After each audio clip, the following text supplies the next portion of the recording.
Assalamualaikum warahmatullahi wabarakatuh. Kali ini kita akan bahas tentang name service ya di dalam pemrosesan data tersebar. Penamaan ini kita akan bahas tentang penamaan name service dan directory service. Pengertian dalam sistem terdistribusi, nama itu digunakan untuk menunjukkan suatu resource yang beragam disebar di komputer, layanan, dan file, remote object, dan yang lain-lain. Nah, penamaan ini berfungsi untuk menyimpan konteks dari nama, yaitu himpunan yang terkait dengan nama, atribut objek seperti user, computer, service, dan remote object ya. Nah, pengaksesan resource pada sistem terdistribusi kita butuh untuk nama resource-nya, jadi untuk memanggilnya. Terus kemudian alamatnya di mana. Terus pemetaan antara alamat dan alamat sebenarnya. Jadi nama dan alamat sebenarnya ada pemetaan. Belum tentu alamat dan nama itu sama persis namanya. Terus bagaimana mencapai lokasi tersebut ya.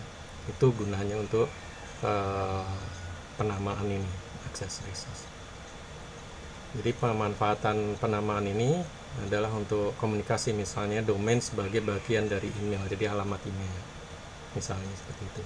Kemudian untuk resource sharing, jadi suatu tempat bisa digunakan oleh berbagai orang misalnya ya. Kalau tidak dikasih nama ya tempatnya seperti namanya seperti Google Drive lah, itu URL-nya seperti apa. Ini dilakukan resource sharing.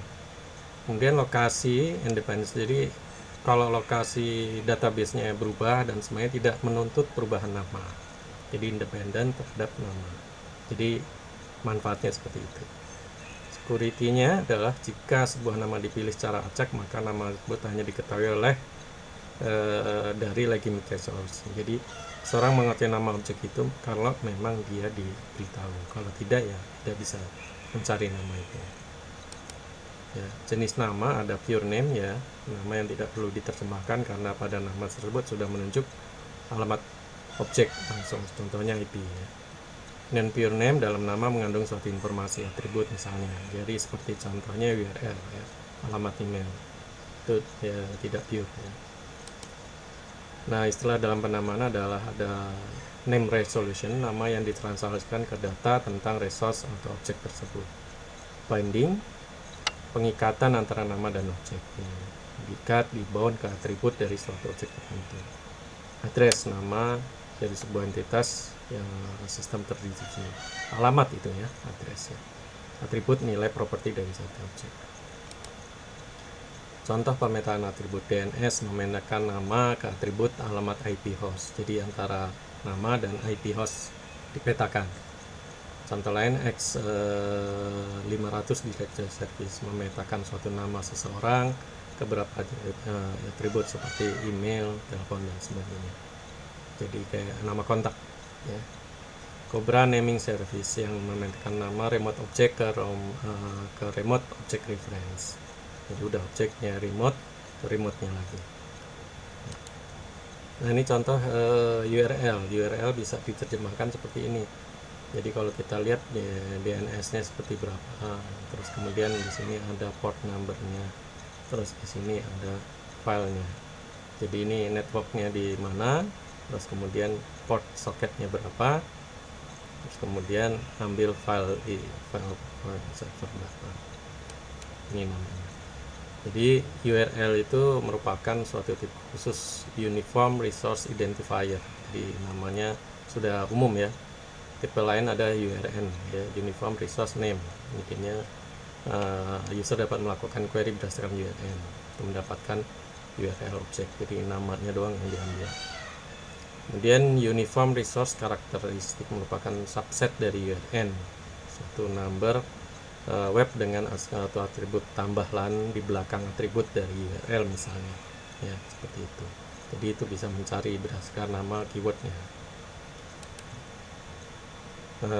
Kita masuk ke name service. Name service menyimpan kumpulan satu lebih konteks penamaan, yaitu himpunan terkait antara nama dan atribut seperti user, computer, service. Jadi kumpulan ya.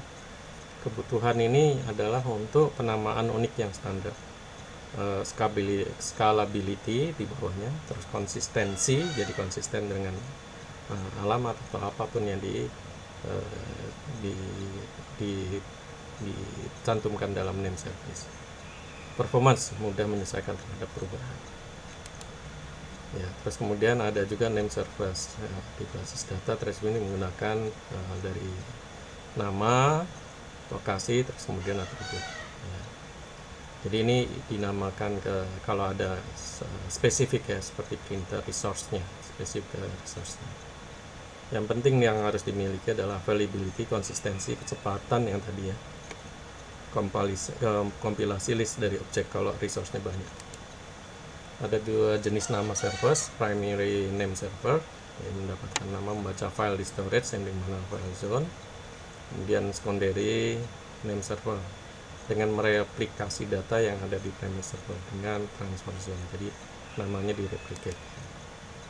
Jadi mekanisme dari name server ini adalah partitioning, tidak ada satu nama server yang dapat menyimpan seluruh atribut, jadi dipartisi ya, berdasarkan domainnya. Replikasi, domain memiliki lebih dari satu name server ya, jadi domain ada name server macam-macam. Cache bisa di caching. Dan seperti ini name service-nya seperti ini, root ada id com ya. Ini berarti kan root ini kalau secara nama sebenarnya akan muncul root.id misalnya seperti ini, root.id.ac ya, seperti itu. Jadi digabungkan namanya. Namespace adalah kumpulan nama yang sah dikenal oleh suatu layanan sesuai. Menggambarkan menggunakan gramarnya BNF ya. Jadi kayak contohnya email. Jadi udah bentuk nama kayak tadi. Kalau tadi kan masih nama servernya, dirubah menjadi namespace. Ya. Nah ini contohnya seperti ini. Ya, ini sistem berkas ya. Kalau ini masih sistem berkas. Kemudian domain namespace standar penamaan pada internet. Terapkan sistem partitioning ya. Dia memiliki dua nama server, bisa replikasi ya. Ada dua jenis ya, primary dan secondary, sama seperti yang tadi name servernya. Mekanisme caching juga digunakan dalam DNS, jadi sifatnya sama ya. Biasanya pin pada database name zone disimpan directory var name-nya, jadi di pin antara DNS, nama DNS ke nama server ya. Contohnya .dp ini adalah file domainnya .dp ya. Dan cara kerja DNS misalnya mencari yahoo.com, dia akan mencari ke servernya ini dulu, lokalnya, terus kemudian ke root, kemudian baru ke server Yahoo-nya, terus balik lagi ke root server, balik lagi ke request. Ini yang disebut non rekursi. Nah ini adalah yang rekursif, bagian root server, terus balik lagi ke, dikasih tahu ada alamatnya, rootnya, terus kemudian baru mencari ke nama server Yahoo ya, seperti itu. Kemudian kita lanjut ke directory service. Directory service merupakan sebuah database yang mengelola informasi berdasarkan atribut item datanya. Nah, ini lebih banyak dibaca, jadi tidak ada transaksi di rollback di directory ya. Pengubahan ini lebih sedikit ya.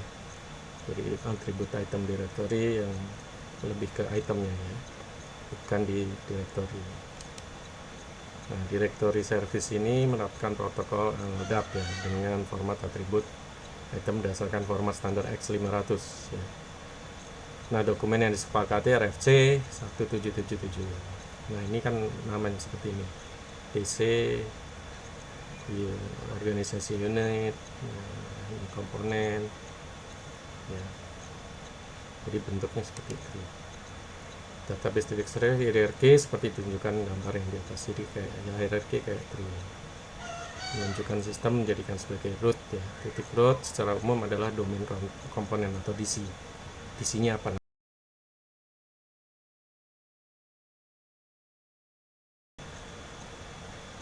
DC pada umumnya titik root ditunjukkan pada atribut DC domain komponen ya. Dan kami juga bisa CN ya atau root. Kemudian di titik downnya biasanya adalah berisi atribut user ID-nya, user ID ataupun CN. Ya, bisa lihat di RFC 2256, cari aja di standar RFC 2256. Nah, yang digunakan adalah singkatan-singkatan biasanya seperti ini: UID, user ID, CN common name, SN surname, lokasi OU organization unit, O organisasi domain komponen, ST state, C country. Demikian untuk naming untuk DDP. Terima kasih. Wassalamualaikum warahmatullahi wabarakatuh.